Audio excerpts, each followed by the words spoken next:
사도행전 22장 10절에서 16절 말씀입니다. 내가 이르되 주님 무엇을 하리이까? 주께서 이르시되 일어나 다메섹으로 들어가라. 내가 해야 할 모든 것을 거기서 누가 이르리라 하시거늘. 나는 그 빛의 광채로 말미암아 볼 수 없게 되었으므로 나와 함께 있는 사람들의 손에 끌려 다메섹에 들어갔노라. 율법에 따라 경건한 사람으로 거기 사는 모든 유대인들에게 칭찬을 듣는 아나니아라 하는 이가 내게와 곁에 서서 말하되 형제 사울아 다시 보라 하거늘 즉시 그를 쳐다보았노라. 그가 또 이르되 우리 조상들의 하나님이 너를 택하여 너로 하여금 자기 뜻을 알게 하시며 그 의인을 보게 하시고 그 입에서 나오는 음성을 듣게 하셨으니 내가 그를 위하여 모든 사람 앞에서 내가 보고 들은 것의 증인이 되리라. 이제는 왜 주저하느냐?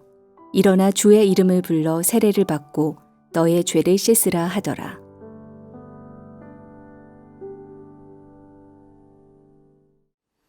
할렐루야, 부활을 향한 40일의 여정 26번째 시간입니다. 오늘은 어제에 이어서 사도 바울의 회심 장면에 대한 내용을 함께 살펴보기를 원합니다.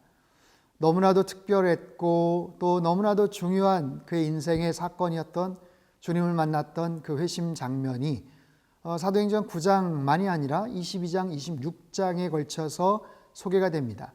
다메섹 도상에서 주님을 만났던 사울이 던졌던 첫 번째 질문은 주님 당신은 누구십니까? 라는 질문입니다. 그 질문은 예수님이 어떤 분이신지를 새롭게 깨닫게 해주는 질문임과 동시에 그 진리의 실체 되시는 진리의 거울 되시는 주님 앞에 비추어진 자기 자신의 모습, 자기 자신의 부끄러운 그 실체를, 자신의 실제적인 영적 정체성을 깨닫게 해주는 아주 중요한 질문이죠. 그 이후에 사울은 두 번째 질문을 던집니다. 그것이 사도행전 22장에 소개가 되는데요. 10절 말씀입니다. 내가 이르되 주님 무엇을 하리이까? 주께서 이르시되 일어나 다메섹으로 들어가라. 네가 해야 할 모든 것을 거기서 누가 이르리라 하시거늘. 자, 사울이 두 번째 질문을 던지죠. 주님, 무엇을 제가 해야 합니까? 무엇을 해야 합니까? 여러분, 사울은 지금까지 굉장히 열정적으로 살아왔던 사람이에요. 삶의 방향이, 목표가 잘못되어서 그렇지 하나님을 향해서 정말 열정을 기울여 살았던 그런 인생입니다. 누가 시키지 않아도 정말 시간이 되면 철저하게 율법을, 말씀을 읽고 회당에 가고 기도를 하고 또 구제사역을 하고 바쁘게 분주하게 1분 1초도 아마 허투루 사용하지 않았던 그의 인생이었을 거예요. 정말 누가 강요를 하거나 등 떠밀어서 보내는 게 아니라 자기가 그 다음 스텝은 무엇을 어떻게 해야 되는지를 계획을 갖고 정확하게 시계바늘처럼 움직여왔을 그 사울입니다. 근데 그 사울이 주님 앞에 물어보는 거예요. 내가 무엇을 했으면 좋겠습니까? 주님, 제가 이제 무엇을 해야 할까요? 굉장히 생소한 그런 질문이겠죠. 자기가 무엇을 해야 될지를 정확하게 알고 있었을 그 사울이 주님 앞에 물어봅니다. 제가 무엇을 해야 할까요? 자, 첫 번째, 당신이 누구십니까? 이 질문은 자신의 영적 정체성을 깨닫게 해준 질문이라면 주님, 제가 이제 무엇을 해야 할까요? 이 두 번째 질문은 자신의 사명을 다시 한번 깨닫게 하는 아주 중요한 그런 질문입니다. 이제 앞으로 무엇을 하면 살아갈까요? 지금까지 걸어왔던 모든 길을 다 백지화시키겠습니다. 이제는 주님께서 원하시는 그런 인생의 길을, 새로운 인생의 삶을 다시 한번 시작하겠습니다. 라는 그런 질문이에요. 거기에 대해서 주님께서 대답을 하시죠. 일어나 다메섹으로 들어가라. 자, 우리가 질문을 던지면 주님은 대답해 주십니다. 그 주님은 어떤 분이신가? 우리 인생에 찾아오셔서 우리 인생에 말을 걸으시고 우리가 뭔가를 물어보시면 대답해 주시는 그 주님. 여러분, 질문을 던진다는 것은 굉장히 좋은 그런 습관입니다. 공부를 하는 학생들도 마찬가지죠. 자꾸만 선생님에게 뭔가 질문을 던진다는 것, 이건 굉장히 좋은 학습 습관이에요. 우리는 평상시에 질문을 잘 하지 않습니다. 그저 익숙해진, 그저 습관에 길들여진 평온하고 그냥 자기가 만족해하는 그런 생활 가운데 젖어들게 되죠. 질문을 잘 던지지 않아요. 근데 언제 질문을 하는가?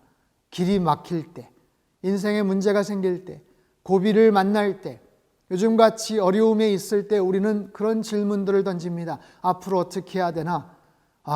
도대체 이 의미는 뭔가? 왜 이런 일들이 벌어진 것일까? 이게 도대체 언제 끝날 것인가? 내가 어떤 모습으로 살아갈 것인가? 굉장히 많은 고민과 질문과 궁금증을 갖고 있을 요즘, 인생의 아주 중요한 그런 질문들을 우리가 지금 쭉 살펴보고 있지 않습니까? 주님, 제가 이제 무엇을 해야 할까요? 이것은 사울에게 있어서도 중요한 질문임과 동시에 저와 여러분이 오늘 이 시대에 하나님 앞에 여쭤봐야 될 그런 질문이라고 생각을 합니다. 그럴 때 주님께서 가르쳐 주셔요, 답을 주셔요. 자, 대답을 해 주실 뿐만 아니라 해결 방법을 알려주시죠. 일어나서 다메섹으로 들어가라. 네가 해야 할 모든 것을 거기서 누가 이르리라, 누가 가르쳐 주리라. 사람을 이미 준비시켜 주셨다라는 거예요. 자, 12절을 보죠. 율법에 따라 경건한 사람으로 거기 사는 모든 유대인들에게 칭찬을 듣는 아나니아라 하는 이가, 자, 아나니아라는 사람을 주님께서 준비시키셔요. 성령님을 통해서 아나니아에게 이미 미션을 다 주셨습니다. 가서 사울을 만나라. 그리고 이런저런 이야기를 해서 사울을 새롭게, 정말 그의 삶을 새롭게 시작할 수 있게끔 네가 좀 도와줘라 라는 거예요. 여러분, 아나니아라는 사람은 어떤 사람인가? 율법에 따라 경건한 사람이다. 그리고 유대인들에게 칭찬을 들었던 그런 사람이다. 아나니아에 대한 이야기는 사도행전에 딱 한 번 나옵니다. 그가 그 이전에, 아니 그 이후에 어떤 삶을 살았는지 우리는 몰라요. 하지만 너무나도 귀한 사명을 마치고 그는 역사의 뒤편으로 사라져버리죠.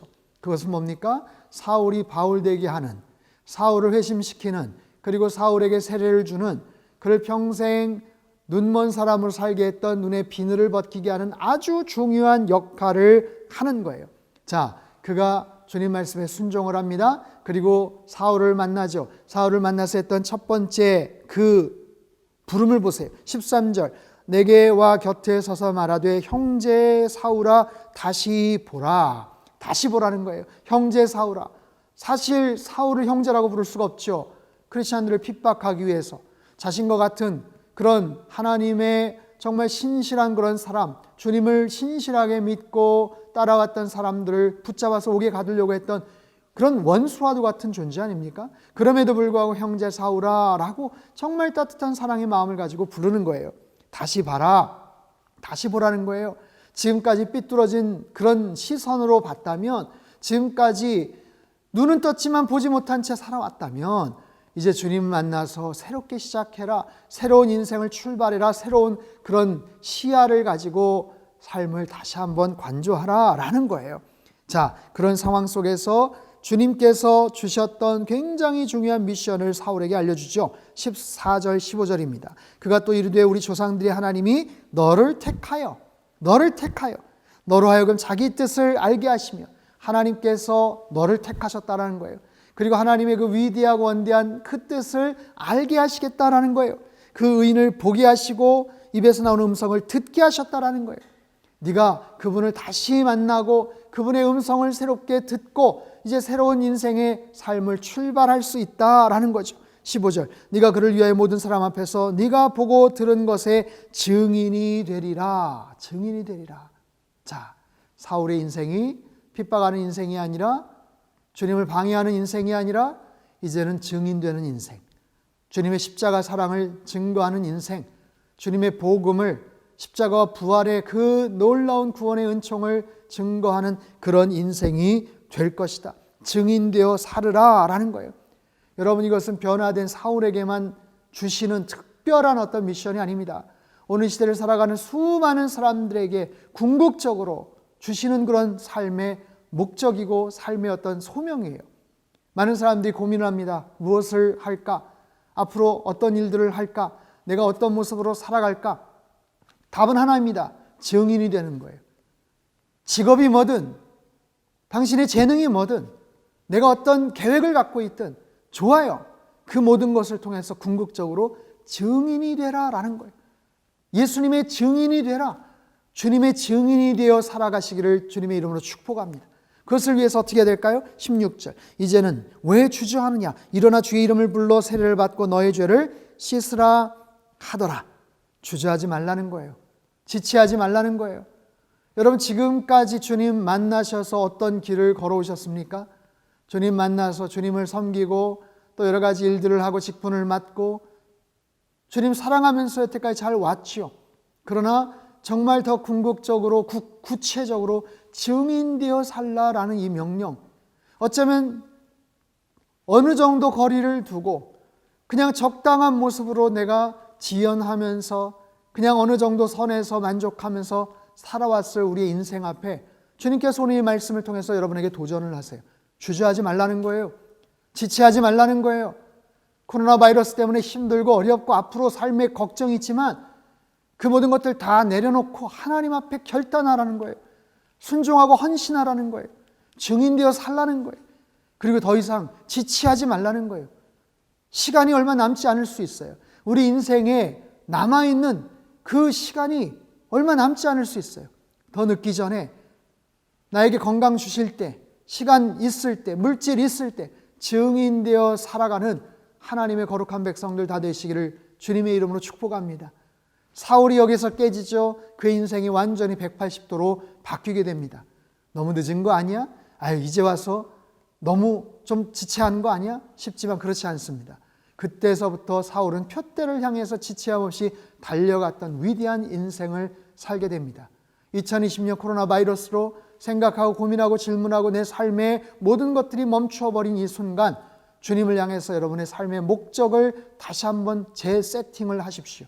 그리고 증인되어 살아가는, 더 이상 지체하지 않고 주저하지 않는 그런 인생 되시기를 주님의 이름으로 축원합니다. 기도하겠습니다. 참 좋으신 하나님 감사합니다. 사울에게 찾아와 주셔서 만나셨던 주님, 그 사울이 물어봤던 두 가지의 질문, 당신이 누구십니까? 제가 무엇을 해야 합니까? 자신의 영적 정체성을 깨닫고 남은 삶의 온전한 목적과 소명이 무엇인지를 알게 하셨던 이 귀한 질문을 우리도 주님 앞에 드리게 하여 주십시오. 그리고 내가 무엇을 해야 할지 주님 가르쳐 주시기를 원합니다. 증인되어 살라고 말씀하십니다. 주저하지 말고 지체하지 말라고 하십니다. 두려워하지 말라고 하십니다. 염려하지 말라고 하십니다. 주님께서 계획하시고 이미 앞서 예비하셨기 때문에 그저 주님 앞에 순종할 때 그 어떤 풍랑도, 그 무서운 크고 어려운 그 광야와 같은 지금 힘든 이 시점도 주님께서 능히 건너게 하시고 능히 모든 상황 속에서 우리들을 온전한 모습으로 인도해 주실 줄로 믿습니다. 주님 앞에 순종하며 일평생 주 예수 그리스도의 복음을 증거하는 참 증인으로 살아갈 수 있도록 역사하여 주시옵소서. 존귀하신 예수님의 이름으로 축복하며 기도하옵나이다. 아멘.